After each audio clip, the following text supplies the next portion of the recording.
ይሄ ለጀማሪዎች ለመካከለኛውም ለአድቫንስድ ለሁላችሁም ይሆናል። እቺን ወርድ ይዋል ቡክ እሱን ኤክስፕሬሽኖች ውስጥ ወይም ደግሞ እያስገባን እንጠቀምበታለን።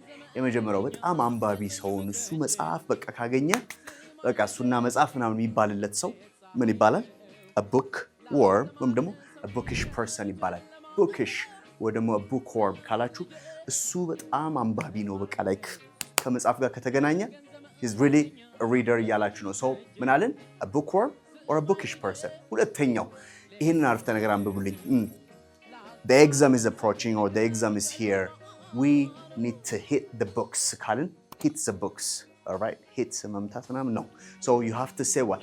Let's hit the books ካልን let's study hard እያልን ነው።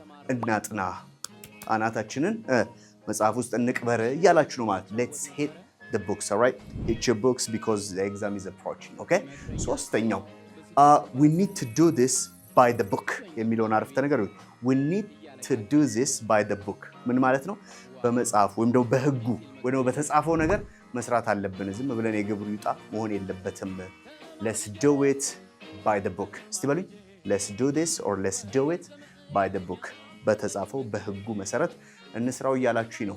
ሌላው አንድን ሰው he's an open book ካላችሁት he has no secret ማለት ነው። ምንም ሚስጥር የሆነ ኮምፕሊኬትድ የሆነ አንደርስታንድ ለማድረግ የሚከብድ ፐርሰናሊቲ የለውም እያላችሁ ነው።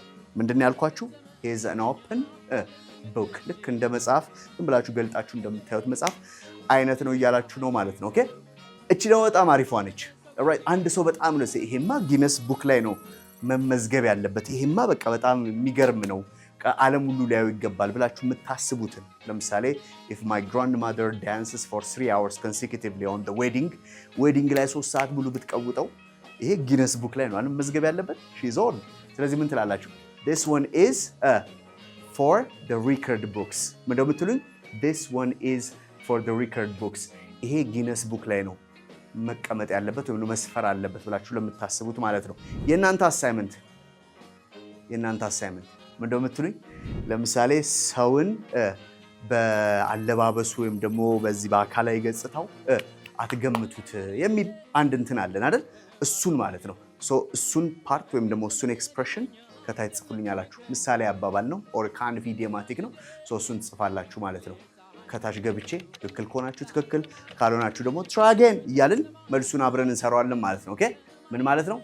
ባለባበሱ ወይም ደግሞ በውጫዊ ነገሩ አንድን ነገር አትገምት የሚለው ቡክን አስገብቶ የሚመጣ አንድ ኤክስፕሬሽን አለ። try that one. See you next time. Bye.